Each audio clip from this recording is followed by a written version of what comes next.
చెప్పాలి. నేనైతే Chandrasekhar family middle class అనేది ఆ క్యారెక్టర్లో ఉంది, కానీ మిడిల్ క్లాసే హీరో ఈ సినిమాకి. ఈ సిరీస్కి ఒక మిడిల్ క్లాస్ లైఫ్ అనేది ఒక హీరో.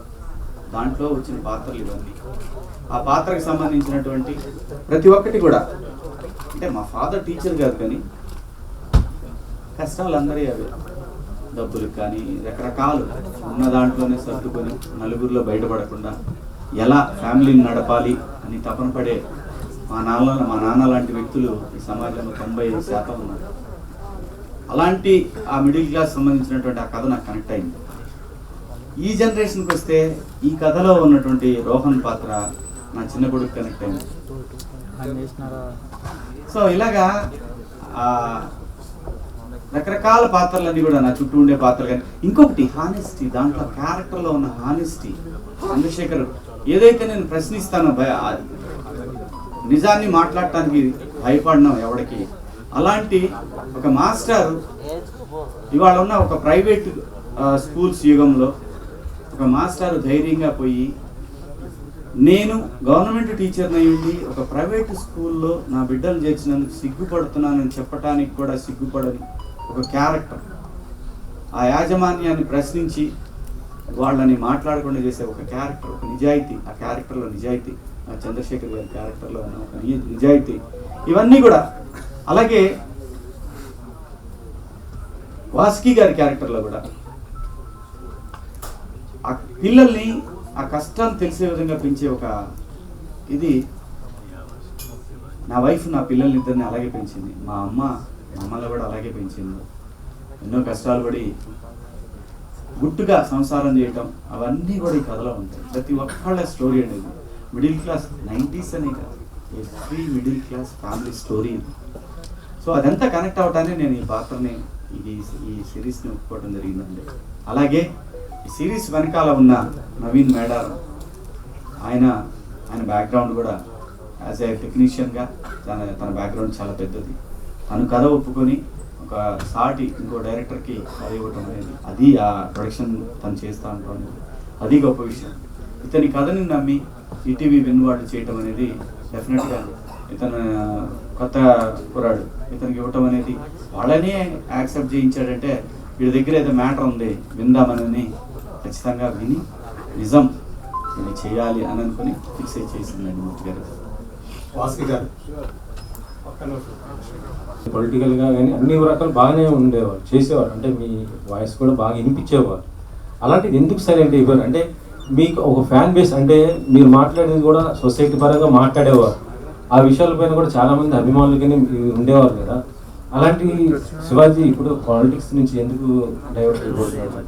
అదే నేను చెప్తున్నాను. ఇక్కడ ఏమైపోద్ది అంటే, ఎవరు కూడా నేను పాలిటిక్స్లో ఉన్నానా, ప్రజల గురించి మాట్లాడుతున్నానా, పాలిటిక్స్లో ఉంటే చుట్టూ ఉన్న పార్టీల్లో ఏదో పార్టీలని తిడుతూ, రాజకీయ అవతల పార్టీని తిడుతూ ఉండాలి. నేను ప్రజల గురించి, ప్రజల సమస్యల గురించే మాట్లాడాను మొదటి నుంచి. ఎస్, నేను బీజేపీలో జాయిన్ అయినమాట వాస్తవం. ఆ తర్వాత వాళ్ళ ప్రామిస్ని ఎప్పుడైతే పక్క పెట్టేశారో ఆ తర్వాత బయటకు వచ్చి నేనే రాజకీయ పార్టీలో లేను. ప్రజల సమస్యల గురించి, ప్రజల అవసరాలు, ముఖ్యంగా యూత్కి సంబంధించి నేను ప్రత్యేక హోదా అనే అంశాన్ని నేను తీసుకున్నాను.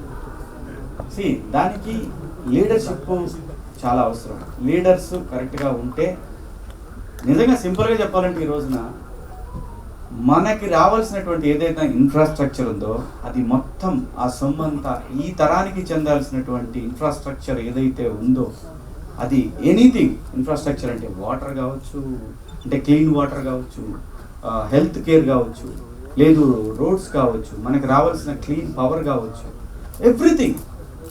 ప్రజలకు సంబంధించిన ఏదైతే ఇన్ఫ్రాస్ట్రక్చర్ ఆస్తి మొత్తం కూడా రాజకీయ నాయకుల జేబుల్లోకి వెళ్తాము. ప్రజల్లో ప్రశ్నించే తత్వం కోల్పోయింది. క్యాస్ట్ ఫీలింగ్స్, అవసరమైతే రాముడు దేవుడు, లేదంటే అల్లా, లేదంటే జీసస్, ఇలాంటి వాటికి రకరకాలుగా ప్రజల్ని రెచ్చగొట్టే ద్వారంలో తయారైన తర్వాత ఎంతకాలం పోరాడగలరండి ఒక మనిషి? వాడికి ఒక ఫ్యామిలీ ఉంటుంది, 10 సంవత్సరాల పాటు ప్రయత్నం చేసింది. అలాని ఇప్పుడు వదిలేసాను కదా, నెవర్. ప్రజల గొంతుకగా మాత్రం ఎప్పుడు ఉంటాడు శివాజీ. కానీ నా ప్రొఫెషన్ మాత్రం నన్ను నటుడిగా నిలబెట్టి నా గొంతుక 10 మందికి తెలియడానికి కారణమైన సినిమా మాత్రం ఇక నుంచి చేయాలని ఫిక్స్ అయ్యాను. సో ఆ సందర్భంలోనే బిగ్ బాస్ వస్తే ఒప్పుకున్నాను, ఈ వెబ్ సిరీస్ చేశాను, ఇంకో సినిమా కూడా ఒప్పుకున్నాను. వాళ్ళు డబ్బులు వేసినా చూద్దాంలే ఆగా. అంటే సార్, ఇప్పుడు పొలిటికల్ గా చూసుకుంటే ఇప్పుడు పవన్ కళ్యాణ్ గారు కూడా బాగానే చేస్తున్నారు కదా, అలాంటి ఆయనకి అంటే మీరు కూడా కలిసి అట్లా చేయొచ్చు కదా, ఎందుకు ఒంటరి అవుతున్నారని అనుకుంటున్నారు? పొలిటికల్ క్వశ్చన్స్ వద్దు, ఇదే లాస్ట్ నేను చెప్తాను. నేను ఒకే ఆన్సర్లో అందరికీ చెప్తాను. మెగాస్టార్ గారి ఫ్యామిలీకి ఆంధ్రప్రదేశ్ కానీ తెలంగాణలో కానీ వాళ్ళకున్న ఫ్యాన్ బేస్ ఎవరికీ లేదు, అది నిజం. అసలు వాళ్ళకి సీఎం అవ్వాలంటే పెద్ద కష్టమైన పని కూడా కాదు. మళ్ళీ చెప్తాను, నేను ఏదైనా చెప్పాలనుకుంది క్లియర్గా స్ట్రైట్ ఫార్వర్డ్గా చెప్తా. కొంతమందికి నచ్చవచ్చు, నచ్చకపోవచ్చు. ఎక్కడో లోపం జరుగుతుంది, అది సరిదిద్దుకుంటే ఏ ఇష్యూ లేదు. వాళ్ళ ఫ్యామిలీ నుంచి సీఎం అవ్వడం పెద్ద కష్టమైన పని ఏం కాదు. పాలిటిక్స్ క్వశ్చన్స్ దయచేసి ఇక్కడ వద్దు, ఓన్లీ నేను సపరేట్గా పెడతా, అప్పుడు వేసుకోండి గట్టిగా. ఆదిత్య డైరెక్టర్ ఆదిత్య.